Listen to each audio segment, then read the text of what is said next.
दोस्तों नमस्कार। आज के वीडियो में आपका स्वागत है। दोस्तों आपने यूएई के बारे में आज इन दिनों में पढ़ा ही होगा। बहुत जोरदार वहाँ पे वर्षा हुई थी, तो उसमें क्या हालत हो गई थी उस बारे में आपने पढ़ा ही होगा। तो उस बारे में हम चर्चा करेंगे। आपने वहाँ पे देखा होगा पानी अटक गया था बहुत जगह पे। मॉल्स में लोग रुके हुए थे। गाड़ियाँ जाम हो गई थी, रास्ते पे गाड़ियाँ रुक गई थी। मेट्रो स्टेशन पे लोग रुक गए थे। एयरपोर्ट पे फ्लाइट्स कैंसल हो गए थे। तो काफ़ी सारी चीज़ें चल रही थी यूएई पे। एक चीज़ तो आपने उसमें देखी होगी, जितनी बारिश दुबई में 1-2 साल में आती है, उतनी बारिश 12 घंटे में दुबई में आ चुकी है।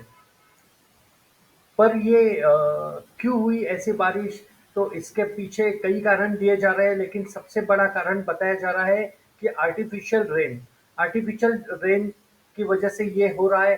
पर इसमें भी काफ़ी सारे डिबेट्स हैं, काफ़ी सारे लोगों के मत है। तो उस बारे में ही हम देखेंगे। तो आर्टिफिशियल रेन है या और कोई कारण है इसके पीछे, तो ये इस वीडियो में हम जानकर लेंगे। दोस्तों जब भी हम दुबई, यूएई इस बारे में चर्चा करते हैं या सोचते हैं, तो हमारे मन में सबसे पहले क्या आते हैं? बड़े-बड़े मॉल्स, बड़े-बड़े टावर्स, बुर्ज खलीफा हो गया, रेगिस्तान हो गया। तो ये काफ़ी सारी चीज़ें हमारे दिमाग में आती है। पर दोस्तों बेसिकली यूएई, दुबई में पैसा कहाँ से आया? ये ऑयल से आया। तो ऑयल ये सबकी ज़रूरत है, नीड है, तो उसकी वजह से उनके पास काफ़ी पैसा आया, बहुत ज़्यादा पैसा आया। लेकिन जैसे-जैसे ही पैसा आने लगा, वैसे-वैसे ही वहाँ के लोगों को, शेख लोगों को पता चलने लगा कि सिर्फ़ ऑयल ये एक ही सोर्स नहीं होना चाहिए पैसे का, क्योंकि कभी ना कभी तो ऑयल खत्म हो ही जाएगा। तो इसीलिए फिर उन्होंने दूसरा भी शुरू किया कोशिश कि जहाँ पे हम टूरिज्म बढ़ा सकते हैं, ऑफिसेस लेके आ सकते हैं, अच्छी लाइफस्टाइल लोगों को दे सकते हैं, फॉरेन से लोगों को अट्रैक्ट कर सकते हैं। तो इसकी वजह से काफ़ी जगह पे कमर्शियलाइजेशन हो गया। वहाँ पे काफ़ी बड़े-बड़े टावर्स डेवलप हो गए, काफ़ी बड़े-बड़े मॉल्स डेवलप हो गए, रेसिडेंशियल एरियाज डेवलप हो गए। उधर वहाँ पे लोगों ने वेल प्लान्ड सिटी, ऐसा दुबई का एक डेस्टिनेशन थीम बनाया और पूरे जग में वो प्रस्तुत किया। लेकिन सिर्फ 12 घंटे में वो वेल प्लान्ड सिटी क्या है, ये पूरे दुनिया को पता चल गया।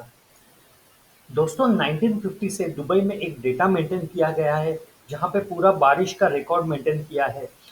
तो जितना 1-2 साल या 3 साल में जितना बारिश होता है, उतना ही वो बारिश वो 12 घंटे में हो गया है। तो आप देख सकते हो कितना भयानक बारिश था वो। दोस्तों इसके पीछे सिर्फ आर्टिफिशियल बारिश ही नहीं है, ऐसा लोगों का कहना है, मानना है। लेकिन थंडरस्टॉर्म ये भी एक चीज़ है जिसकी वजह से भी ये हुआ है, ऐसे भी लोगों को लगता है। आपने दुबई एयरपोर्ट का हाल तो देखा ही होगा। वर्ल्ड का सेकंड बिजिएस्ट एयरपोर्ट है। 80 बिलियन से ज़्यादा लोग वहाँ पे आवागमन करते हैं वो एयरपोर्ट से, जो पूरी तरह से बंद हो गया था ये बारिश की वजह से। इतना जोरदार वहाँ पे बारिश हुआ। सिर्फ थंडरस्टॉर्म ही नहीं या आर्टिफिशियल रेन नहीं, क्लाउड सीडिंग जिसे कहते हैं, लेकिन इसके पीछे ग्लोबल वार्मिंग टेम्परेचर है, वो भी एक रीज़न बताया जा रहा है। क्योंकि जैसे-जैसे ग्लोबल हीट टेम्परेचर बढ़ रहा है, वैसे-वैसे जो क्लाउड फॉर्मेशन की प्रोसेस है, वो बढ़ते जा रही है। धरती का पानी हो या समुद्र का पानी हो, वो क्लाउड फॉर्म में जल्दी ही जा रहा है। ये ग्लोबल वार्मिंग की वजह से भी हो रहा है। ये भी एक रीज़न बताया जाता है दुबई के ये आफत के लिए। और दोस्तों इसमें ये भी एक स्टडी रिसर्च आया है कि लास्ट 60 इयर्स में यूएई का, दुबई का जो एवरेज टेम्परेचर है वो 1.5 डिग्री से बढ़ा है। तो आप सोच सकते हो इसकी वजह से 7% मॉइस्चर ज़्यादा क्रिएट होता है।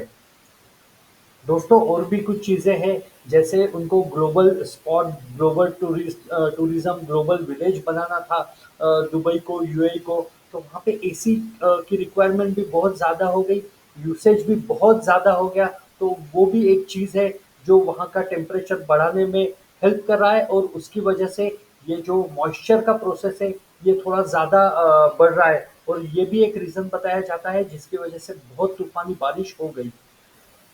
दोस्तों ये काफ़ी सारी चीज़ें एक इशारा करती है कि सिर्फ अर्बनाइजेशन या ग्लोबलाइजेशन की वजह से ये खतरा सिर्फ यूएई या दुबई तक सीमित नहीं है।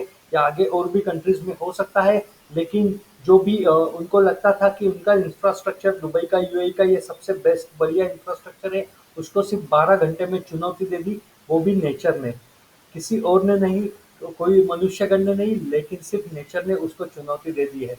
तो क्लाउड सीडिंग हो गया, आर्टिफिशियल रेनिंग हो गया, थोड़ा सा घातक लग रहा है, आगे आने वाले समय में और इसकी दिक्कतें होगी ऐसे भी लगता है।